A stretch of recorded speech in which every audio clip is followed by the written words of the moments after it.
Guys, kung gusto niyo mag-alaga ng hamster, madali lang naman. Sa akin dito mabaho. Yung iba kasi iniisip mabaho kasi siyempre hindi pa nila nasusubukan. Hindi pa nila nagagawa. Hindi pa nila ate-testing. At hindi pa sila bumibili. Pag mali yung pag-aalaga mo guys, mabaho talaga yan. Ayan.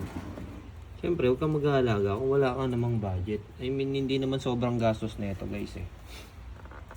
Unang-unang bibili nyo dyan, siyempre, ayan.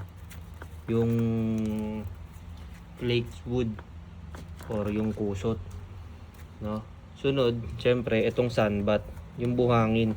Sunbat yan kung tawagin. Diyan sila umiihi. Hindi papanghi yung kulungan kapag may sunbat guys. Kasi na-absorb nyo yung panghi. Yung baho.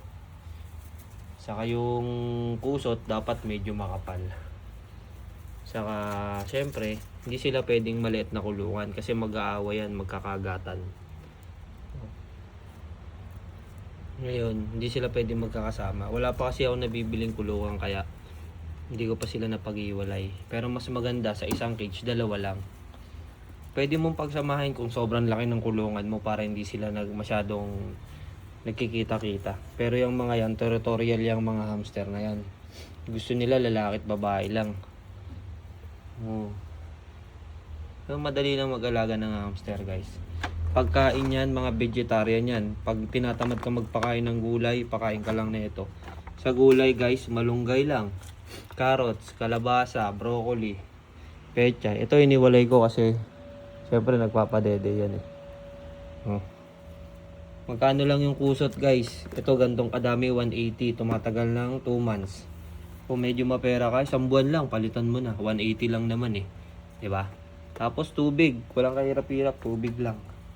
Sa pagkain, gulay. Kung lumabas ka lang, mamitas ka ng mga malunggay. Diba? Bumili ka ng pechay. O yan, carrots, iwa-iwain mo. Okay na. Dati dalawa lang yan guys. Ngayon ang dami na. Ito. So guys, yung apat to.